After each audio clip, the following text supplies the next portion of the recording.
Hello, my dear friends, my lovely audience. This is my lady and gentlemen friends. Welcome to the East West Show. I would say, my fellow Californians, you are welcome to the East West Show with the G&E TV. My name is Jack Chow with the East West Show. At this show, from the East to the West, we do pay lots of attention to local politics. Speaking of local politics, at the local level, the highest is our California legislature. Recently, in the recent years, especially for the last two something, things are getting more and more, much more than usual down the south. Lots of people, lots of constituents, lots of taxpayers are complaining. The worst scenario is that they are sometimes kept in the dark.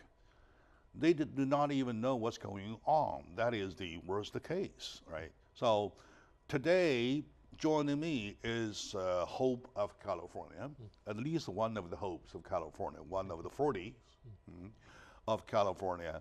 California's Senate candidate for 29th District, Mr. Bruce Whitaker. He is currently the mayor of Fullerton, beautiful city, and he is the one that I adore for his concept, for his philosophy, and for his mindset. So, to him, sir, welcome to the show. Thank you, Jack. It's such a pleasure to be back on G&E TV. And I appreciate the way you look in depth at these problems that face all of us as Californians. Oh, very good. And you know what? I, on my part, including my team members, we pay attention to whoever can represent us. Because in the Western world, when you talk about Western politics, representation is the key. When you are not being represented, sometimes you do not even know that you are not represented. That's the bottom line. That's the tragedy, where the tragedy is. For example, right now with the tax, with the gasoline tax that he imposed on us, effective already, December 1st, no, November 1st. It's been half a month already. We do not even know. We didn't know, neither do we know how come it has to be imposed, nor do we know where it is. And now, with everything mixed together, people say that we are not satisfied with the status quo, but where to go remains a question. So, sir, you want to start it with by painting us a picture of a California legislator, letting us know a little better about where we are, please. Well, you know, I like the way that you talked about representation because we are not being represented. We have officials in government that are representing their own interests and the career bureaucracy's interest. And they're having a very grand time currently. I would liken the gas tax, the recent gas tax that came out of the budget negotiation, as an ambush. It happened very late in the process. It was a gut and amend of a former bill, potential bill, and in the last few days of discussion, negotiation, it was just thrust upon us. And it was a 12-cent per gallon increase in gas, a 20-cent per gallon increase in diesel fuel, but we've seen at the pump already in this half month that you're talking about, much higher increases already. I've been seeing 35 cents higher immediately for us, right? And the worst is yet to come because early next year we have cap and trade, which may impose even an additional 70-cent plus per gallon adjustment. So California's gasoline prices are just getting way out in front of the rest of the western states and the average, the U.S. average for gasoline. The problem is that, thank you very much for pointing that out. Lots of folks, at least the people I know around me, including my audience who write to me all the time. Oh, by the way, last time when you did the show, after you did the show, I received quite a few emails telling me that they like the way you express yourself. Oh, well, thank you. And they say, as a low-key guy, humble guy, but sharp on points. Oh, thank you. Those are the comments that I received. And now we're starting, you're pinpointing the problem, the biggest problem. To put a few pennies on top is not a big problem. Right. The big problem is that now, number one, why you want to do it. We need to know. We deserve to know, right? Right. We have the right for if we apply for our right to be informed, that we need to know, number one. And number two, how much, right? And we already taxed to bones, right? We're cut to bones already. I feel the pain, devastating, all right? And number three, how they want to do it, how they do it. The way they did it, it looks to me like, correct me if I'm wrong, I'm no politician, I'm taking no sides, no partisanship whatsoever. Okay, now, number one, they want to increase, right? With the increase, they did not call it an increase. Right. Okay? They say our infrastructure needs money, something like that. Right. Okay? And number two, when they do it, they chose the transit time. In California, everybody knows that we have a summer blend, we have a winter blend, right? In the transit of the blends, of course, there is a price difference in between the two. So the winter blend is a lot cheaper than summer blend. Right. So when winter blend kicks in, they kick in too. So on the surface, you don't see much. Right. That is very tricky. How do you comment on this one, please? It looks dirty to me. Oh, it was very sly, very calculated. And again, they have the advantage of a supermajority in Sacramento right now. So it wasn't a dialogue between the two parties, the two major parties. It was basically the majority party coming up with this plan and just implementing it without the normal consideration. Like a thrust. Right, and discussion and approval, floating a trial balloon to the public to see if the public accepts this or not. So you're right, the public was just elbowed aside. The majority party just thrust this upon us. And you're right, the money, it's questionable where the money is going, where it will go, because we'd like to see road improvements, we'd like to see bridges repaired and everything else, but previous monies, gas tax monies that we pay weren't applied to that before. It gets siphoned off to things like the high-speed train, to pension liability, to unrelated matters. Yeah, it looks that we have all questions kind of tied up, right? Let's peel off the onions layer by layer. Okay, layer number one, when they say our infrastructure needs money, for at least that I can testify myself personally, for the past 25 years, we do it on a day-to-day call that we need our infrastructure being improved. Right. Right? Right. And now, have you seen anything? Well, what happened in Orange County... Have you seen any improvement? We did in Orange County and in some other areas because we were induced to pass our own transportation tax, a sales tax, half cent. Right, okay. It's Measure M in Orange County. And so we were able to make improvements in our local freeways because the state government wouldn't do it. Now that was passed, and it's virtually a permanent tax now as well. And now we have the state coming back in and saying, well, we want money to take care of this problem. We're getting, as you mentioned, taxed 2 or 3 times for the same thing, for the same item. Yeah. That's unfair, you're right. It's the opposite of being transparent and understandable. It's just kind of layering taxes on taxes. Yeah. Look around for our road conditions, for our freeway conditions, for our bridges, right?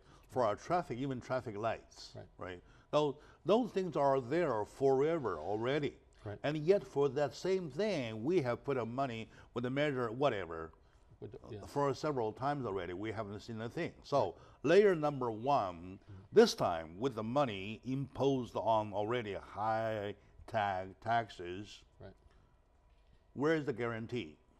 Correct. Who can guarantee, right? Next question is that if somebody violate their own promise, anybody goes to jail, right? Right. It calls for some jail time, I know that. That's true. If somebody cropped with the kind of $1,000 or $5,000, for those billions of dollars thing, somebody deserves a jail time. Well, they need to be held accountable, certainly. And that's why one of the penalties that I'm hoping gets applied soon is the recall of Senator Josh Newman. There needs to be accountability for this, and he was the And there is a counterattack for the signature movement, right. right? What, in fact, they've been suing college students who circulated petitions. That's very extreme, to interfere with someone's right of political freedom of expression and to be involved as an activist in a legal process. Personally sued by Newman's affiliates and other members of his party who are trying to deny and chill that process, to try to frighten people into not doing something like that in the future, which is our right. Yeah, exactly. In the very beginning, when they started to push this thing, they did not say we want to increase your tax. Right. They say we want to enhance our infrastructure, right? Right. Okay. In other words, they lie. When I say they lie, is that with the previous money offered, they did not do a thing. Now this time, there's no guarantee they will do the thing, all right? And then by then, they're lying. Yeah, and what you're talking about really is erosion of trust. Yeah. And we need trust in our elected officials. It's what I hope to be able to supply to people. When I give my word on something or when I lay something out, it's the way I understand it. That doesn't mean over time that things might not change, but if they do change, it's their role, their responsibility to explain Okay, to us. I give you my own example, all right? It looks to me they're playing like a child play, okay? When I was little, okay, I have a backpack which is always broken. Because I fumble a lot, right? Okay, okay. Now, mom, here comes mom. Okay, here's for example, $10, right? Go buy yourself a new backpack, Sure. all right? And then for month after month, still mom doesn't see a new backpack. Where's the money? The money went to my toy, Right. right? And mom says, okay, here's another $10. This time, make sure you do. Oh yes, mom, I promise I will. Yes, I will. I will get a new backpack. And then for another month or two or whatever, mama doesn't see it, and the money went elsewhere, Right. right? It goes on and on and on. My mom says, when in my lifetime can I see your backpack, new backpack? So it's exactly the same thing we're doing. Exactly. It's wants instead of needs, right? Yeah. And the fundamental needs that we have as a society is for government to take care of that which we would expect to be taken care of. We're a highly populous state. We have, our freeways are packed with traffic. Huge amounts of revenue go into that. It wouldn't be asking too much to expect those freeways to be pristine, to be absolutely flawless. All right, good. And it could carry the amount of traffic that it has to carry. And that has to be the mission at the state government. They have to understand we don't want substandard infrastructure. We want our money to go in tangible ways so that we benefit from that, and we all benefit from it. And then there's something else sneaky about the way they do it. Well, even 12 cents a gallon increase in gas, the state excise tax, that's actually a 67% increase from the 18 cents that it was further. That makes it up to 30%. And you know, so also, often they frame things in a marketing way to try to make them seem less impactful. But these are very large increases. Well, my dear audience, today we're talking about California legislature. I would say that with the radical left leading further away down south, we really have a problem, a huge problem. Some of my folks have realized, some of my folks are still benighted, some are even dreaming, right? Especially with the call of new emission rules, which in Europe, Governor Brown just made an announcement. He was avowed like that. Everybody says the ground. Says I'll put you in the ground over there. For that he was criticized, so on and so forth. And the problem being that we are missing a right leadership. All right. So thank God that there is God created people like my friend Bruce Whitaker, who is brave enough, who has the guts to stand up, to fight for, to point out this is wrong. Right. Now, let's take a very short moment out. When we come back, we'll go from there and see how wrong it is still. Stay with us.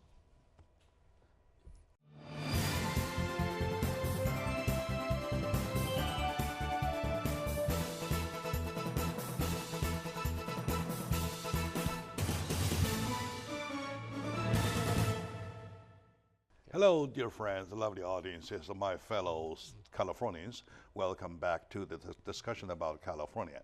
For California, we do see necessity, the devastating necessity that the legislature and culture has to change. Right. Has to change.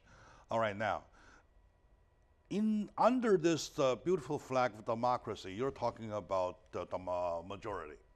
Yet, sometimes when the majority going on a landslide, though, you really have a true problem, right?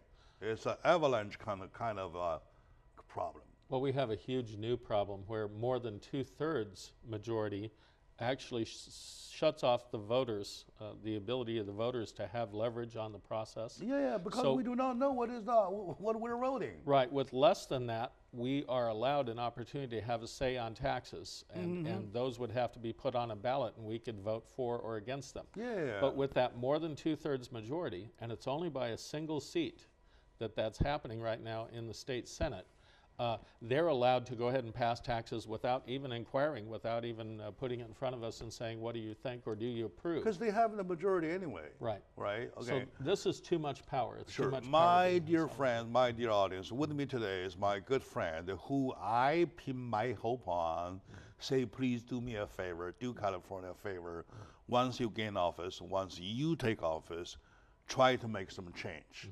That is my friend, the Brute Whisker, Mayor of Fullerton, a beautiful city, by the way, except the fact that Kelly Thomas was beaten to death, which he didn't agree, right? Coming into the California legislature, he's running for the Senate seat for the 29th district, which has a big problem with the recall of Senator Newman, and that recall being fought against. And there are lots of measures that are being adopted in order to stop that. Another way of doing it is to get a new hand, right? So that's why he's running. Back to the discussion about the status quo of California. Our problem lies in the, on certain issues, it is the issue itself, right? The bigger problem is the culture, legislature culture.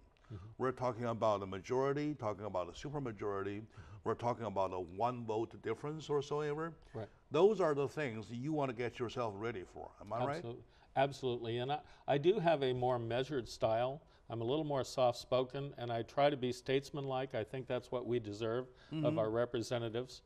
However, I'm very hard on the issues. I fight very long and strong and with great effort against what I see are injustices. And what you're talking about is a form of corruption. Yeah. And power does corrupt, and too much power corrupts. And so we need to achieve a little more balance, and we need to hear the arguments from the other side. We need someone in Sacramento saying, look, the voters need to be informed, they need to be involved. This is government by consent, not by decree. And they're playing games, all right? Once you take office, please point that out. They ask questions in a trapping way. Right. Okay, say, for example, are you not agreeing that Mr. Whitaker is not a good husband? Right. How do you What is disprove the asking? negative? What is that? Yes or no? Right? Yeah. Right? Yeah, like Yes that. or no? Like that question. When did you stop beating your wife? Right. Yeah, all right. Exactly. You're right. So it is a very confusing, like last time with one of the measures, one of the proposition. I forgot the exact wording the other day. We joking around with that wording. It is a very, very, very confusing to constituents. Right, and that kind of gimmickry, that kind of spin, it's a constant game of gotcha where they're trying to undermine each other in a very personal way. So I appreciate that you realize it takes at least a fair amount of courage to even want to go and mix it up with them up there. But you know, I'm emboldened by the fact that I have many, many like-minded people out here who are on the short end of the stick, who are saying, we really need someone in there fighting for us and representing us. That's exactly one of my audiences wrote on the email, says a humble guy, low-key, but sharp on issues. Oh, thanks. So that's exactly, probably depicts you, what you want to do, what you are and what you want to do. Right? Well, and what I want is what's good for California and what's good for California's economy. what's good for us to create jobs, for us to enrich ourselves and create prosperity for our families, to be able to send your children to good schools, to be safe when you're traveling, to be able to travel easily and comfortably and at a relatively low cost. Oh, speaking of traveling, our governor went to Europe, and he was having some kind of a hard time. Right. I don't know if he enjoyed it or not, whatever. That was very embarrassing. Well, California's efforts, on climate change, he's frustrated because the rest of America is not going that way, and it's only California. So he's appealing to the European Economic Union and even to the Vatican to try to provide some kind of extra strength for that. It sounds to me there is a push to kill the automobile industry, to push everybody back to bicycles, if not on horsebacks. Right. Because with that much on tax, on everything, people simply just can't keep on driving. Well, this extreme progressive nature that we have here in California, freedom is a threat to them. They really don't like the freedom of the individual automobile. And they much prefer things that would be described by masses, like mass transit and everything else, because that puts government in charge, it puts bureaucrats in charge. We lose the freedom to choose when we are ready to leave or come back, and to be able to do, to make for ourselves. And we become more and more dependent on that government, on Sacramento. And also, I believe, I mean, I need your take on this one. Powers are being sold to interest group. It is interest group you're talking about. Right. Speaking of the high-speed rail, Yeah. Is it something that Jack Chow can benefit, or Bruce Whitaker can benefit, or that anyone will benefit, really? Or anyone would Right. benefit, right? Right. And from here to Victorville, Right. how many are riding on a day-to-day basis? Right. Right. It is the smallest percentage. A lot of these very high-cost projects really yield very little And benefit. in the end, who benefit? Right. The industry. The industry, the owner of that industry. Right. And certain groups, labor unions and everything that make money on the project, it creates jobs, short-term jobs, but it doesn't create long-term benefits. So it's a very poor investment. We should use this That in a you way. can't call it a job. Right. By definition, It's a that's wrong. project. That's a rush. Right. A rush or something rush. Right. That calls a rush, right? Right. And no job will stay. No Right. job will stay like that. Right. And plus, remember last time when you were here, we were talking about the land ownership, the private land. Right. You can't simply go a straight line from point A to point B. Right. You have to zigzag it, Right. right? By zigzagging, are you still talking about high speed?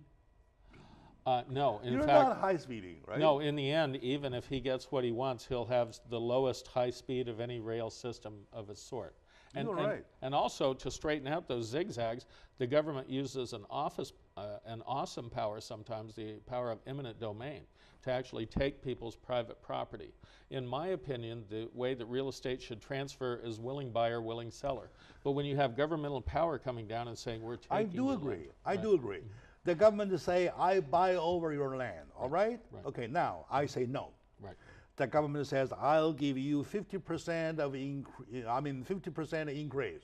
I say no. 100%, I say no. At 300, I accept it. Right. So now, it all ends of money taken out of the pocket of the government, which comes from taxpayers. Right. They are players, right? They are the players. Right. They always end up winning because they have unlimited amount of money. Right. So that's the logic. And or they take it to the courts, and the courts determine what's a fair market value, which is much less than you'd be willing to sell it for.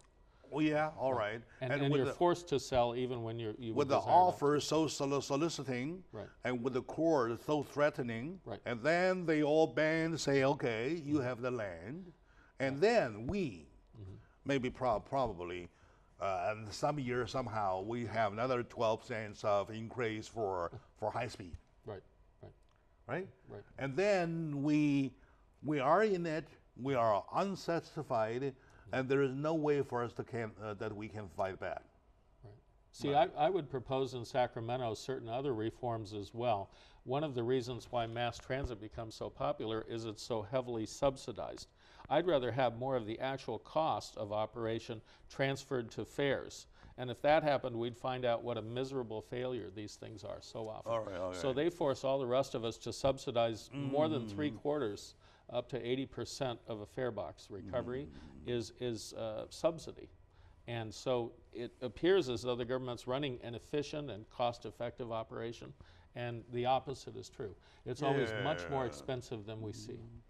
Of course, honestly, I don't want you to be a donkey Cody to fight the war, right? So you have to have your co-members, right, who share the same concept. So during the campaign, though, are you being supported, or are you in connection or connected to your folks, please? I am. It looks that we need more. Right. We do. And, you know, part of it is they hold together as a team in Sacramento, so they tend to be incumbent protection. They protect each other. My opponent was in the assembly, and so there's still some loyalty tie there. But what really starts changing things is when the voters start speaking up, when we start applying pressure. It's that old saying that they'll see the light when they feel the heat.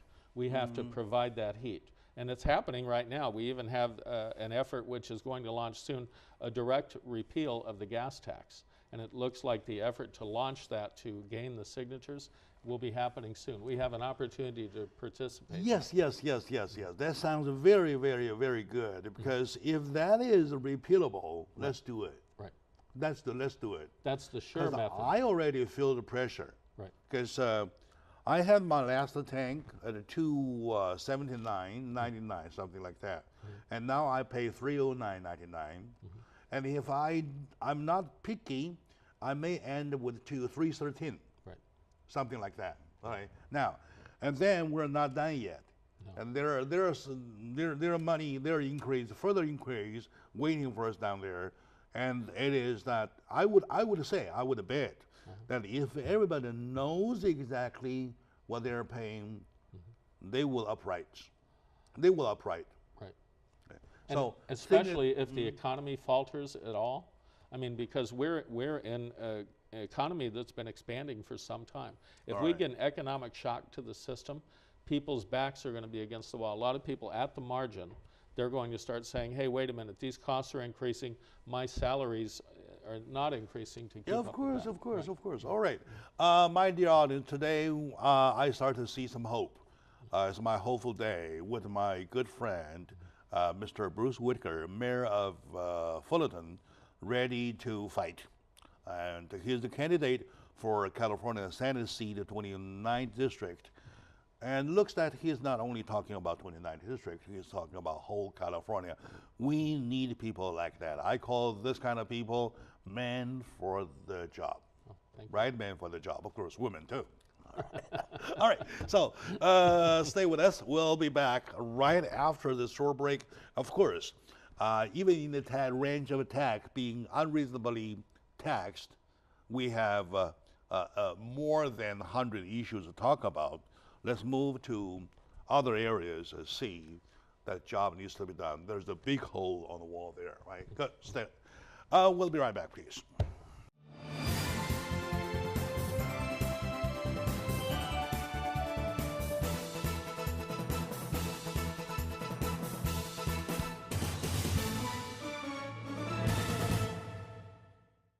Hello, dear friends, my lovely audiences. Welcome back to the show. We Californians are in trouble. We're in trouble in the sense of that we are paying lots of tax, and yet they are still hungry. When I say they, I say legislators. We have legislators that who are, in a doubt, at least in my doubt, not representing us. Because, for example, Jack Chow wants a lower tax on gasoline, and now what I see is higher, right? And there is not one Jack Chow, there are millions of Jack Chows over there, and then we are not being represented. Now, today, in talking about campaign, we're not exactly talking about one person's campaign. We're talking about California campaigning. California campaigning to go the right route, with the radical left leading further and further down the south. Oh, by the way, to be honest with you, a year ago and a year and a half ago, I was on the left. I was on the left. See, this is how kind of a solid the situation is. Right. That I tend to hate what I saw, and then I kind of move myself from left to middle of the road. Now I'm tilting a little right. As a medium man, I stay in the middle of the road, but as a man, right, as a father of two, I have my own choice, right? My choice being that, number one, to be represented, right? To say the word I want to say. Now I feel kind of sophisticated. I can't say a word. I want a low, it goes high. I want a left, it goes right. I want a right, it goes left, something like that. Right. Now, with the culture, I call it culture, legislative culture. With the legislative culture of California going south that way, we need somebody like my friend Bruce Whitaker campaigning for the Senate seat of 29th District of California. Once again, sir, welcome to the show, and thank you very much for your statement so far. Well, thank you. I enjoy the East-West dialogue that we have. And an important thing, you talked about left and right, and those are used sometimes to help pit us against each other. What I'm really advocating is neither. It's actually sound public policy that makes sense, and good fiscal management, good financial management. That's what we're not seeing out of Sacramento. You can label it whatever you want, but you understand good policies that work and you get results from those. Bad policies that siphon away our wealth and it goes in directions where we don't benefit, we understand how that feels as well. You're right. So I invite all those left, right, and everybody in the middle to get representatives that will create sound and sensible public policy. And that's what I'm about. I'm a little bit of a policy wonk that way. What that means, you talk to everybody. I talk to people on the left and the right and in the middle to try to get the best ideas, and we should go forward with those ideas. Yeah, by philosophy, you get friends from the left and from the right. You get supporters from the right and from the left. I am fortunate that I have many, even on the far left, who will provide testimonies to me. This once again reminds me, one of my friends who wrote the email saying that a humble guy, low-key, but sharp on the issue. This is a very sharp issue, right? Yes. Normally people say either you're on the left or you're on the right, who you support. Either you're my friend, you're my opponent, right? Now you kind of like picking up in the middle, say, hey, forget left or right, forget partisan whatsoever. Which is better for California? Right. Which is better for Californians? Right? Okay, and now, for your district, because you do represent your district. yeah, of course. Well. I recall the other day that when I started the interview on a certain issue talking about President Xi and President Trump meeting, or probably, and you started making your statement. Your first sentence, your first line was that, of course, I'm Mayor Fullerton, I care about my city first. It's true. I like that. That's honesty, that's down to earth. Right. Like that. And that's what the voters expect when they put someone in office. Very good, very good. Yes. Now, aside from tax, which we have a lot problem, rather than gas tax only, Right. to California laws. We do have crazy laws. We are a manufacturer of crazy laws. Right. Okay. Now that you're preparing to take office, what's your take on California laws, especially in the sense of business laws? Well, California's climate is really impacted by too many attorneys virtually. I remember a while back I looked at the population of Japan, which was about half of what the U.S. population was, but we had more attorneys in the city of Los Angeles than in all of Japan. That, yes, half the U.S. population, right. And so that is a big problem. It creates a legal tax on everything, on every product we buy, let me do a on little every insert. service. Let me do a little insert, right? Sure. Have you done any research among the 80 assemblymen and the 40 senators? How many attorneys? I don't have a current count on that, but you can almost always count on that you have a preponderance of people who are a member of the bar. There's no question. Do that. Once you do that, that could probably give you a beautiful answer. And that's a selling point for my candidacy. I am not an attorney. I And know think you're we not. need You more don't sound like an attorney. commonplace people. Right. Yes. You don't sound like an attorney. Okay, attorneys want to create cases, Right. all right, by which they benefit. And I'm not- complicate things too. Complicated. The more complicated, the better. Right. Something like that, right? Right. Okay, now, we have ADA laws, which is federal anyway, Right. right? And we have Californian laws. We have California work comp laws. Right. And then they're talking about hourly wage laws. Right. Okay, when these people who call for $15 per hour, and then $19 per hour, and then $20 per hour, do they take a minute to consider where money comes from?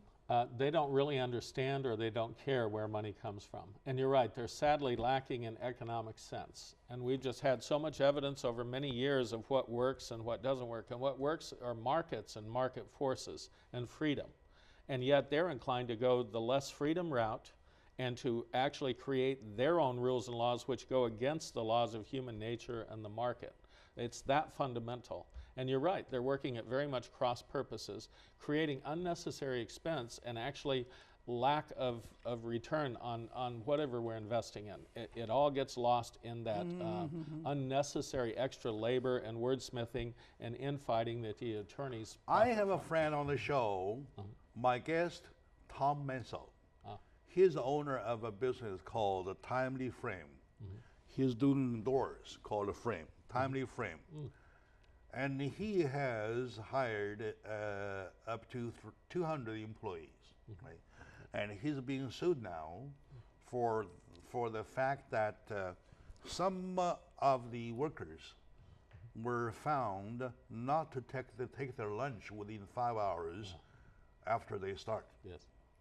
As a matter of fact, they choose to do so because some of them, they prefer to eat together like husband and wife, like brothers, sisters, like girlfriends, boyfriends. They tend to like to eat together. They volunteer to do so.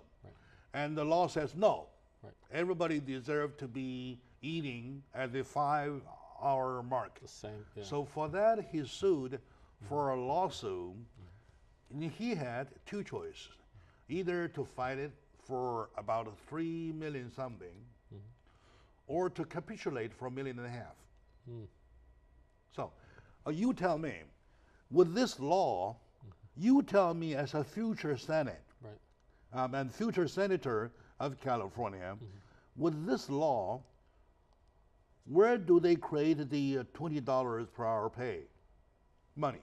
You know, this micromanagement of the workplace by government, by people who have never been owners of a business or signed the front of a paycheck, they don't understand how to operate a business. You're right. And it's anti-freedom. Again, it takes away our freedom to make common sense decisions and maybe pro-family decisions like you're talking about. You're right, yeah. The freedom for people to utilize their time in ways that they want. So government tends to actually impose one size fits all. And one size does not fit all in our very diverse, and diverse by age, diverse by culture, by every other way.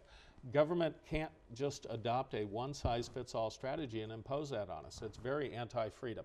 We deserve freedom. That's what our government should be about. How badly I wish everybody at the legislature think like you do.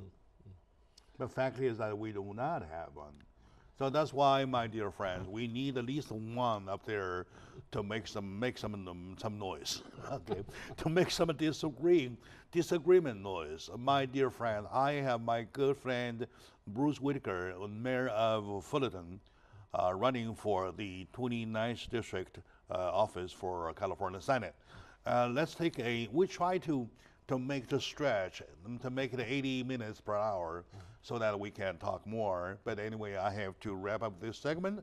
When we come back, we put all these problems together. We're going to ask him if he has a bucket list whatsoever. All right, so stay with us.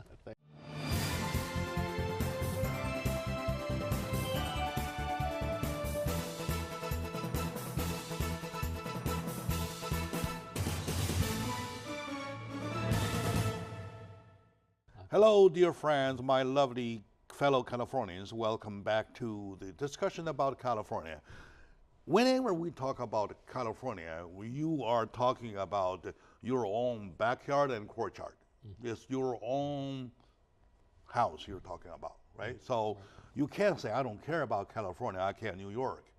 So you got to care about California more than New York, unless you have some lands there. I don't know. Her I don't family know. there. Anyway, or family there. I don't know. Anyway, let's talk about California. California is going down south. I would say it's accelerating. It's accelerating very fast. The fast car taking from 0 to 65 miles within 5 seconds. Well, we're going faster than that. Okay, now, with me today in the discussion about California, as a matter of fact, we can't call it a campaign promotion. We're talking about it as a fact discussion, right? Only that the one with me is running for the 29th district seat of California Senate House, right? And I believe he deserves it. I believe he deserves the name of the title of the show, the right man for the job. Oh, thank you. Right man for the job. All right, now, California needs that. So once again, sir, welcome back to the show. Thank you. Mayor of Fullerton is very, I would say, he's kind of grassrooted. Yes. He and I, we share a lot on common issues, on commonly concerned issues. So speaking of commonly concerned issues, we touch base about California tax, especially in the sense of gasoline tax, and we touch base with business laws that restrict business from developing, restrict business owners from opening another business, and whereas they are asking for $20 per hour pay. To me, the mathematics doesn't work. The equation doesn't work because where the money comes from, right? And now, wrapping everything together, we have ethic laws. We have ethic problems. In your eye, in your take, what kind of conceptual corrections we can change course, please?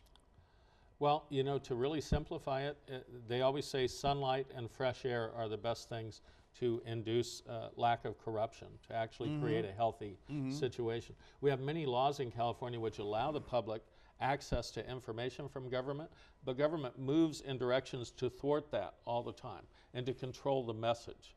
And we need to, as voting members of the voting public, to insist that we get understandable information It's the provided. cat and the rat problem. Right, it is. Right. And so you can do everything when it's out of view, pretty much. And so people, by their nature, high control people in positions of political power, they want to conceal things. We cannot tolerate that in that state. And I believe in this state, across the board, across the political spectrum, we have a high value on transparency. I would hope to maintain that and increase that in Sacramento. All right, I like that concept of transparency. And transparency is the key. And the second thing is, no one is above the law. All elected officials, no matter how highly placed, all celebrities, everybody else, when they break our laws, the law should be blind in terms of the who, and certain actions should require a certain punishment regardless. And so we all should expect that level of justice to be applied. Okay. Secondly, we're talking about nobody is above the law. Right. Including the ones who squander our money. Right. At the end of the day, we're very hungry. We need money for our infrastructure. Let's do it one more time. The Constitution says, okay, let's do it. Like my mother, okay, go buy yourself a backpack. And then I went with the money. I went on play something, right? I bought myself a ski board. I bought myself toy guns or stuff like that. And then I end with no backpack. Mom says, oh, okay, let's do it another time, like that. So for that, somebody needs to go to jail. You're talking about nobody is above the law. Right. You know, a cycle or two ago, we had a number of senators who were convicted of crimes. And we have many laws in place to ensure that people don't use cronyism in government, use their power to award contracts or otherwise enrich friends or family. Oh, they cover each other. Right. But in this case, it worked fairly much, and even the majority party had a number of highly placed elected officials that were prosecuted. We need to ensure that we stay on top of that, and we make sure that our government isn't working to line their own pockets in their friends' pockets and make sure the process is open That's and a fair. very, very sounding take. That's a very sounding statement. And I don't know if I'm under the wrong impression. Talking to you, I started to create the kind of feeling that I'm talking to a senator. Oh, thank you. Yeah, do that. You have the quality. You talk about the quality. Like once again, like my friend wrote in the email, like low key, no, humble, play low key, but sharp on issues, something like that. Oh, Very good. So your number two bottom line is nobody above the law. Right. Right. Good. And then to the radical left laws, crazy law. I call them crazy laws, such as the third bathroom laws. Or more than 3 even, right. Or more than 3. Right. Or more than 3. What's your take? I'm saying that I'm not kind of like a picky person. Keep Right. on, because it's already passed the law already there, right? So it doesn't make sense to keep on bargaining, complaining about that. No, not that fact. The fact is that it represents a concept, right? Well, I'm doing it for the concept. What's your take, please? I'm pro-freedom, of course, but there's genius in simplicity, and you can't repeal biology. I mean, we have 2 genders, male and female. And I spoke to a group of school kids the other day at a church, and it's more homeschool, self-school group from all over the region. And I said, I said, gee, it was refreshing to find only 2 restrooms here, you know, one for men and one for women. And it is insane what the state is doing in terms of imposing and creating legal liability for companies that do not start agreeing to every special interest group that wants to have their own accommodations. There's a real inefficiency in that, there's a confusion in it, and there's even a public safety concern about it. And as the control of Sacramento keeps drifting in that direction to create this multiplicity of all these different divisions between us, the extension of that is bad. It takes us to a very bad outcome, in my opinion. Exactly. Right. It is misleading. Right. It does more harm, misleading, than the harm itself. Right. All right. Let me give you and my audience an example. Oh, by the way, I have a disclaimer here. Whatever I say, the following represents me, myself. It's my personal opinion, my own, totally, nothing but my personal opinion. It doesn't represent the show, nor does it the organization. Okay. The following statement is, take example for LGBT group, right? As a group, it has been there as a fact ever since history, Sure. which I have no problem with, Right. which nobody has any problem with. Right. So let it go. Right. By nature, Right. right? Let it go. Why you have singled that out and make so many laws Right. to diverse the direction? All right. So that is my feeling. So am I saying anything wrong? Not at all. Correct me if I'm wrong, please. No, when we're sworn into office, as I'm sworn into office, we agree to protect equal rights, individual and equal rights for everybody. So no one has anything against those individuals at all. But what we find in public policy are all these efforts to cater to and create unequal benefits or special consideration.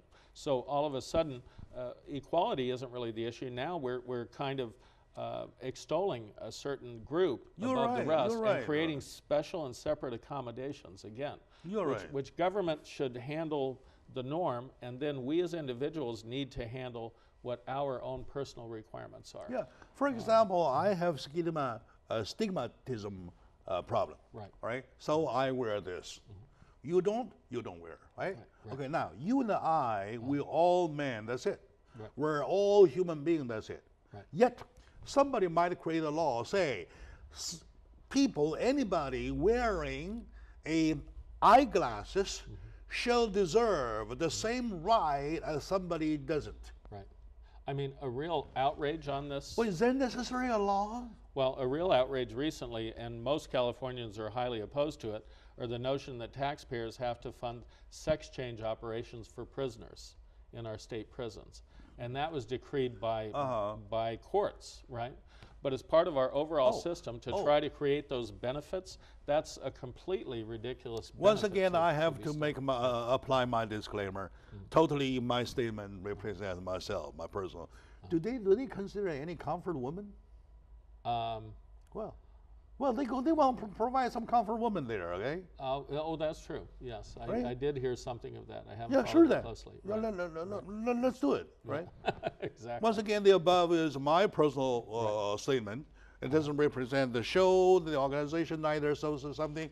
Things are getting out of hand, sir. Well, people get very outraged at concepts of justice in the state. I mean, the state government now is turning out lots of pretty much career criminals, and we're being affected by that right now. And yet, those who are still incarcerated are receiving unusual levels of benefits. I mean, far beyond what even we would expect. You know Marianne, right? Right. Marianne Maloney. Yes. And she and I once did a show talking about California against the law abuse. She gave me an example. A prisoner filed a suit against the prison for the last time I was here, I was given a pair of Nike. This time, how come this time give me a pair of Reeboks? You know, you have to laugh sometimes at this because it's just so insane. Yeah, It that's really why is, right? my friend Tom Menzo, the door frame guy, Yeah. says that I'm in between laughter and cry. Right. So he doesn't know what to do. And I think we need to point out those absurdities in a way to the public and have a collective laugh together to try to shout down the other side that keeps forging the way on these special That doesn't, benefits. it will never surprise anybody if somebody creates a law, say anybody that wears a eyeglass like Jack Chow does deserve the right like Mr. Bruce Whitaker. Right. So nobody can go against it. Right. Can you? You dare not. Otherwise, you are discriminating me. Right, you're depriving you of something. Right, Yes. all right. Yeah. So you are forced, politically, you are forced to agree. Yes, and that Ransom. That implies that there's an endless supply of money to fund all these things, and All then right, good. that also creates inequity because anytime you pick out any group for special benefit, Now then that others you're will want ready the for same. the Senate seat, before taking office, I got keep on checking about your bucket list.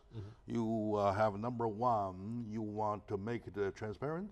Right. Transparency is your number one. Right. Nobody is above law is number two. And is there anything else?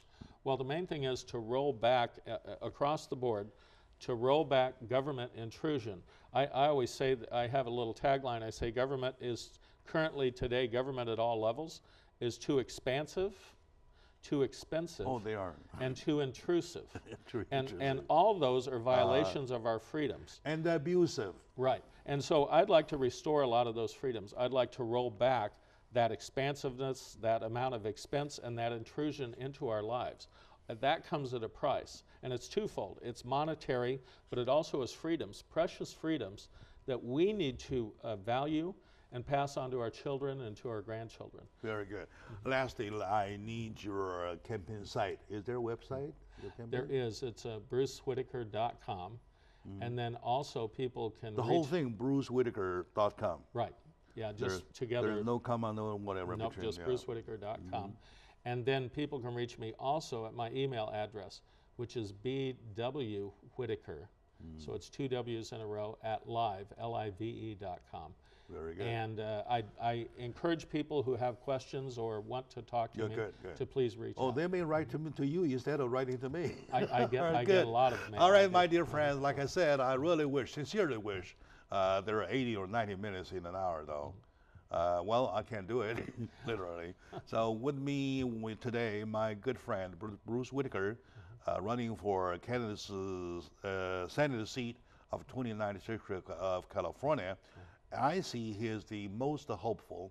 I'm for him all the way. All right. So if you want to write to him on the screen, there's the website on the screen. There's an email, and it is once again quote from him. He will impose the word freedom.